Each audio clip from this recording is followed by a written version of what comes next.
Hey guys, this is Sam Herring on the Home Ad Advantage Wrestling Podcast. We're here for our first episode. On this one, we'll try to cover a few things. We'll mainly be trying to address our thoughts from the NCAA tournament that happened this last week, and we'll go on from there. How you doing today, Jude?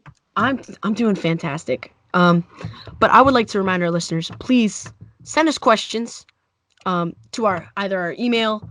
You can DM us on Twitter. Our email is hmatadvantage@gmail.com, and our Twitter handle is at HMA_pod. We got to change a little bit, just to make it a little easier to remember. But Sam, the NCAAs happened. They were fantastic. It's one of the greatest wrestling tournaments, quite possibly in the world. I loved it. I had a blast. Me too. What are some overall thoughts you had? Well, I have a few individual thoughts for each weight class that we'll get into a little bit later, but just some overall thoughts and some classifications for the tournament. I thought that the team race was decided pretty much before the tournament had started. We all had expected Penn State to run away with it, Mm-hmm. and another one is there were some official problems, and I think we have some rules in our rule book that really need some changing to make it more clear and easier on the refs to call. I know we had a lot of those problems this weekend.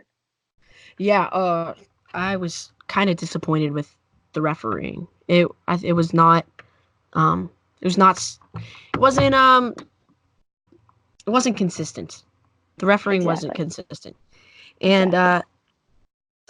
but you know, that's just the way refs are. You got to wrestle to beat the ref, Cuz Exactly. Yeah.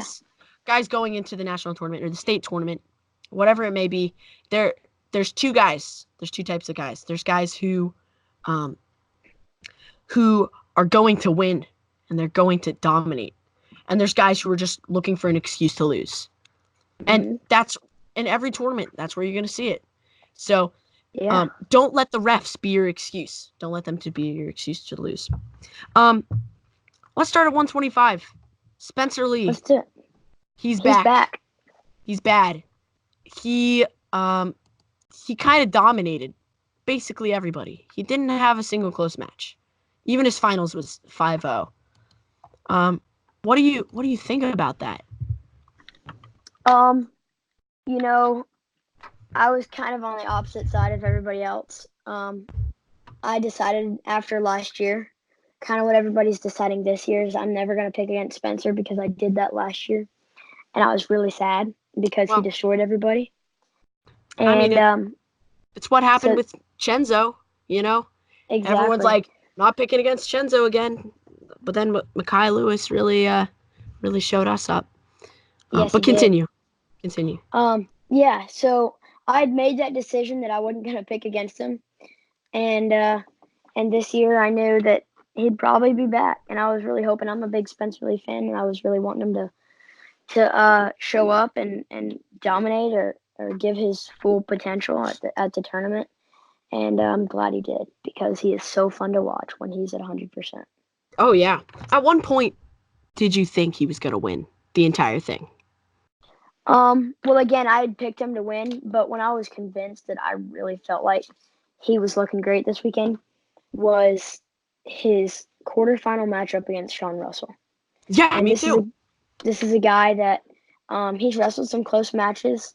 When he wrestled him at the NCAAs in 2017, when we knew he was full peaked, or 2018, I guess it was. But he pinned him or teched him, Mm-hmm. and then he came back in the duel this year in their first matchup and beat him 4-0. And I was like, oh boy. And then at Big Tens, he majored him, but without any turns. And Yeah, I still feel like uh, when he showed up and pinned Sean Russell, I was just like, Spencer's back. yeah. Well, I was still kind of nervous in the semis with when Mueller just dismantled Rivera. It was it it was a decision, but it was a nasty decision. So I was obviously Rivera's given Lee two losses this season. And when Mueller just took it to him, I was like, oh boy. But Lee delivered. He got it done. He's the Pokemon King. He is. 133. Dayton Fix in the finals. He wrestled very different than almost any other Dayton Fix we've seen. I think that whenever he wrestles Nick Soriano, they're exciting matches, but not in a way that most matches are exciting. They're exciting in like little tiny moments. Where you watch Jason Nolf wrestle and he'll dismantle people, and every second of it, it's just intriguing and it pulls you in. But when Dayton and Nick wrestle, it's kind of boring a lot of the time. But he did not look himself in the finals, especially with Soriano, like not letting him come back and bounce. Soriano just controlled the mat, and he controlled the match. What do you think? Yeah, I was surprised when he did not get called for stalling in that first period. I felt like another ref would have called that stalling for sure. And it was just Soriano wrestling a super smart match. That lead leg, shuffle step back in, and he was just pushing Fix around with that. And Fix, he wasn't able to push back in good position. And I feel like he wrestled a really smart match, and Soriano did. But one thing that made me a little bit angry was how much time Nick Soriano spent when he was on top on the leg. I feel like he rode for about a minute, and I'd say 50, 55 of those seconds were on Dayton Fix's leg. Right. Well, what do you think about when they went into the ride out, when they stopped it and they restarted it when Fix was on top? There was only like 10 seconds or left, and they stopped it and restarted it. Why? What do you think about that? Yeah, that's something I was confused about too. I didn't really understand. Something I'd like to ask you is, what do you believe the reason for a stalemate is? I think they might say it is, there's no action. Nothing's happening. He has boots in. He's just riding him. Nothing's happening. But it may be just in the back of the refs' minds, it may be this is the national finals. This really, really matters. I'm going to give this kid one last chance. Maybe he'll get ridden out, but I'm going to give him one last chance to escape. And so they'll stop it and restart it. I can't say that's it for sure, but it's a possibility. Yeah, so I feel like my guess is that that ref coming into those finals was told that he was to keep matches interesting and to keep matches full of action the best he could, so that the people that aren't familiar with wrestling flip to ESPN and, oh look, this sport's on, and they don't want to be bored to death. And I feel like that's something he was told going into the match. But I feel like 9 seconds left on the clock. Why call stalemate? Call stalemate? Especially, it just didn't make sense to me. Especially when a national championship's on the line. Well, exactly. 141, Yanni Yakima Hollis. He did it again. He really he looked fantastic, and he just can't lose at this tournament. I loved his finals match with McKenna. I thought it was super exciting. Especially like McKenna got that first takedown, and I was like, oh no. But Yanni gave up the first takedown every match last year in the national tournament, I'm pretty sure. From the quarters up. Yeah, basically. So obviously he wasn't worried. he was very confident going into overtime that he was going to get the takedown, and he delivered, and that's why he's number one. What do you think? Absolutely. Yeah, two guys that I feel like are some of the most mentally tough and calm guys that I know are Kyle Snyder and Yakima Hollis. Mm-hmm. And being such a young guy is so impressive for him. I believe that he's going to be a four-time national champ, and there are guys to push him, but he's going to get it done when it needs to be done, and that's who Yanni is, and that's who Yanni's going to be. Right. He knows the importance of the national finals. At 149, Anthony Ashnell quite untested throughout the bracket, except for his semis with Kolodzik. But Yeah. I think he looked on fire. Rutgers really, they really brought it. They had two guys. They had two champs. I think those were their only AAs, but they looked very good. Both Ashnell Yeah, and Soriano they did. broke like 4 records. First time with a national champ, first time with 2 national champs, first time with 2 All-Americans, and a first time with a 4-time All-American. That's crazy. 2019 was a great year for Rutgers, and Definitely. I believe that that's going to improve their recruiting angle. Is guys like Jojo Aragones, now he lives in the state of New Jersey, which is a real powerhouse, and now guys are like, hey, I can go to a college in my state and succeed at the highest level. Right. This I think this really proved to a ton of guys that Rutgers is definitely in it, especially in the Big Ten, which is so tough. They're no longer the underdogs of the Big Ten. They really have showed up. Yes, they have. At 157, a man, a myth, a legend, Jason Nolf. He looked very, very, very good. Except for the semifinals match, which I don't want to say I don't think he looked bad. Because Hayden Hidley is a super defensive wrestler. He always stays in really good position. Where Nolf capitalizes is off of people when they get out of position. So, people say that, oh, Nolf didn't look very good. Hayden looked great. And a 3-2 match with Jason Nolf is fantastic. I read somewhere that Jason has not had a 1-point victory since he was in high school. And I think that's crazy. That is insane. Sam, what do you think about that matchup?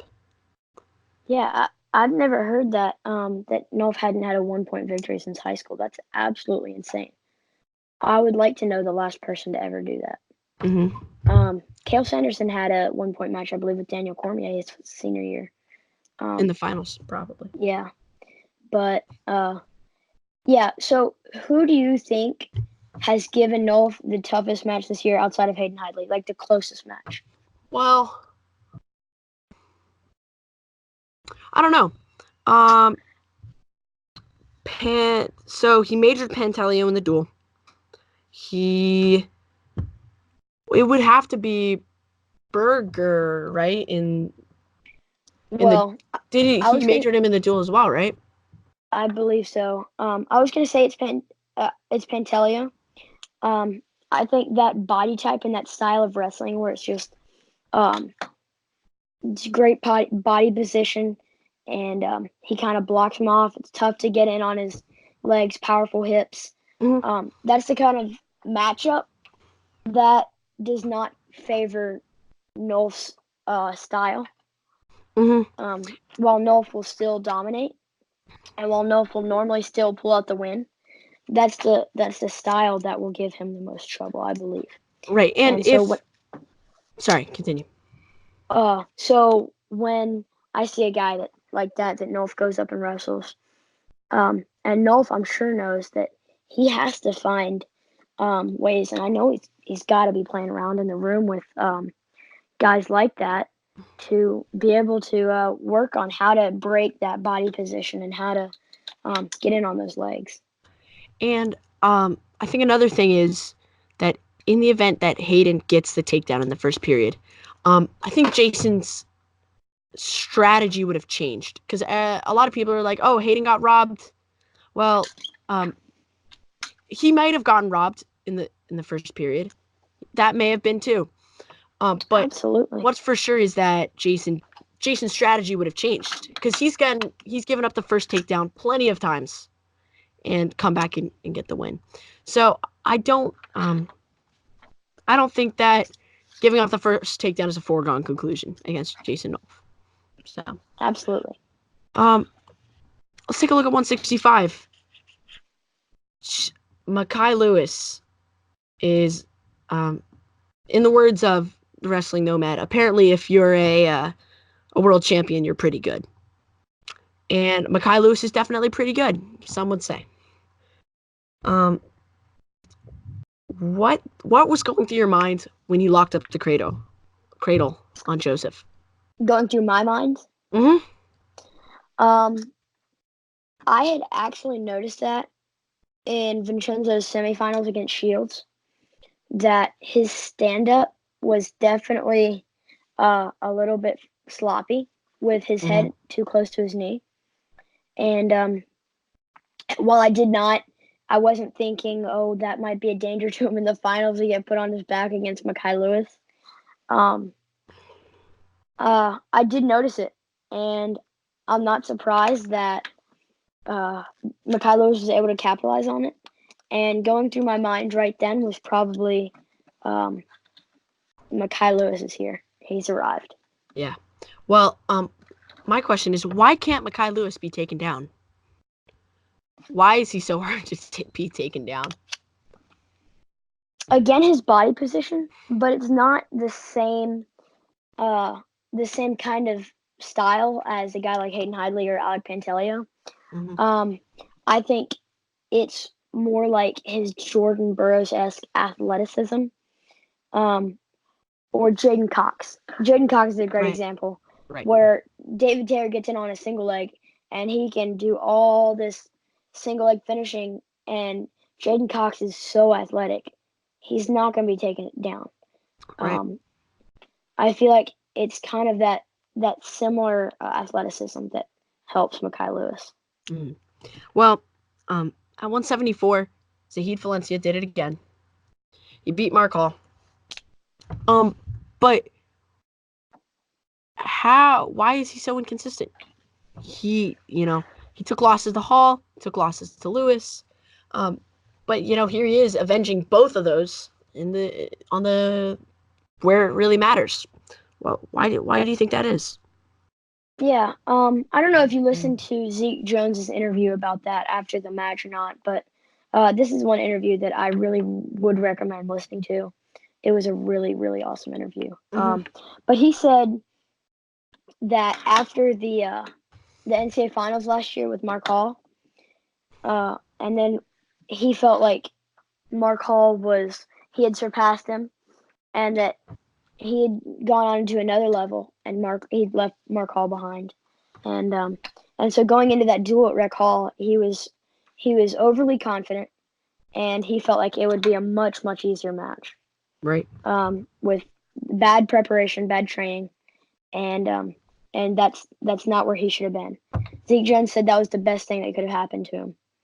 Yeah. And then when he took that loss to Daniel Lewis, he was fired up. I think that's what it takes for Zahid Valencia to be at his peak, is for him to be fired up. And when he's training right, he's going to be in shape to be able to take 14,000 shots a match. And that's how he's going to win. Yeah, and I'm not going to be surprised if next year he starts taking losses again. I won't be surprised, but he gets it done. I want to ask you, to whom would you expect? This year is Lewis and Hall. Would it be Hall again? Will they wrestle next year? And who would be somebody that wouldn't surprise you to beat him? To beat Zahid? Lewis is gone now. Yes. Oh, Amin. Amin is so underrated. He is a very, very, very, very tough wrestler. Oh wait, is Amin a senior or is he a junior? I believe he is a senior. That I will double check though. If not, then I think Labriola is also underrated. Obviously he does take losses, but he wrestles very, very tough. Yes, he does. And Absolutely. I'd be, shocked if he beats the Heat, but I wouldn't be like, it's not, it's definitely a possibility. So, at 97, do you think Yeah, Bo hold on Nickal? one second. Oh, sorry. I do think Miles Amin was a junior last year, and I think he's a senior. Okay, well then my answer is Mikey Labriola. Okay. Will Bo Nickal get the Hodge? Just right now, there's 4 guys in the race for the Hodge, and I think the fan vote right now is Bo. But it's Yanni, Ashnoltz, Jason, and Bo. So my My thoughts vote. are. Go ahead. Sorry. Oh, my vote is Bo. And I always thought it was going to be Bo. Maybe not at the beginning of the season. Going into the national tournament, I felt it was going to be Bo because Jason was not going to get he was not going to get bonus points all the way through the tournament. It was just going to be very, very difficult. Mhm. What are your thoughts? Yeah. So I believe my vote was Bo, and I feel like that is unquestionable for somebody like us. I feel like the fan vote is like it sounds. If you're from New Jersey, you're gonna vote Anthony Ashnault, and if you're from New York, you're gonna vote Yanni Yakima Hollis. And if you're from Pennsylvania, you'll be voting Bo Nickal or Jason Hall for that matter. But I do feel like Bo Nickal should get most of those votes. But people like me, who has to think about it, and I like all 4 of those guys, and I think those are awesome wrestlers. But according to the Hodge criteria, Bo gets it, and it's unquestionable to me. I think so too. Can I say something real quick about his finals match with Colin? Yes, you may. I know I'm not out there on the mat wrestling Colin Moore, who is extremely good, but I don't think Bo looked great. He definitely didn't look how he looked like when he wrestled them at Big Tens or even in the duel.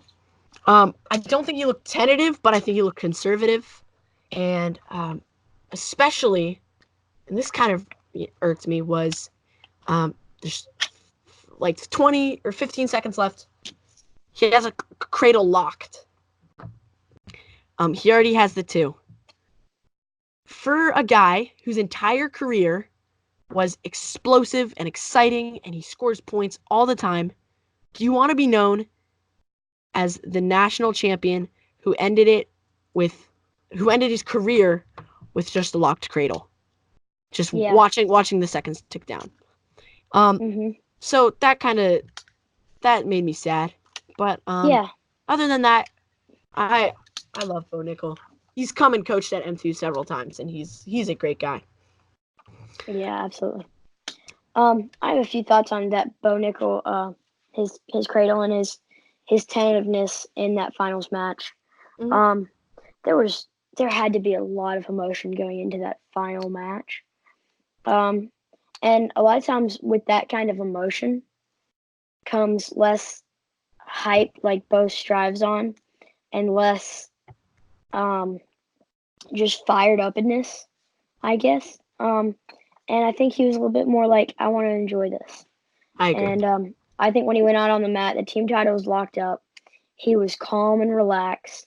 And I think when he locked up that cradle, first of all, he didn't want to risk anything that could possibly happen.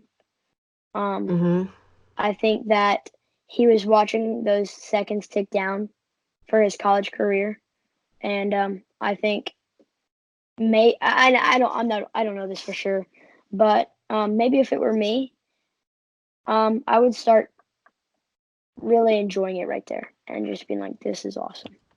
Yeah, rather No, than you're right. rolling over. Yeah, I don't know. You are right. So, the final thing I want to talk about is Gable Stevenson in the very first period of his match with Anthony Cassar. He pushed Cassar around like a baby in a stroller. He was pushing him all over the mat, and Anthony did not have an answer for it. What do you think about that? Why was Gable able to do that? And he didn't do it in the Big Tens, but he definitely did it. Definitely did it here. There was something in there in Gable, and even in his interview after, he said, I wrestled with my heart there and I was fired up. And so when he was out there, he was conditioned. He was ready to go, and he wanted to give it all he had because, we all know that Anthony Cassar was going to be his toughest opponent, Mm-hmm. and he was going out there to prove what he had, and the savviness of Cassar was enough to top it. And I do want to get to that last bit of riding time and everything when you're ready to move on. Well, actually, Sam, I think we have to end the episode here. Yeah. We've gone way over. But I would like to remind our listeners, please send us questions at hmanadvantage@gmail.com and at hmapod. Sam, it was a blast. I really enjoyed doing this with you. And I can't wait to see you again next time. Yeah. Alrighty.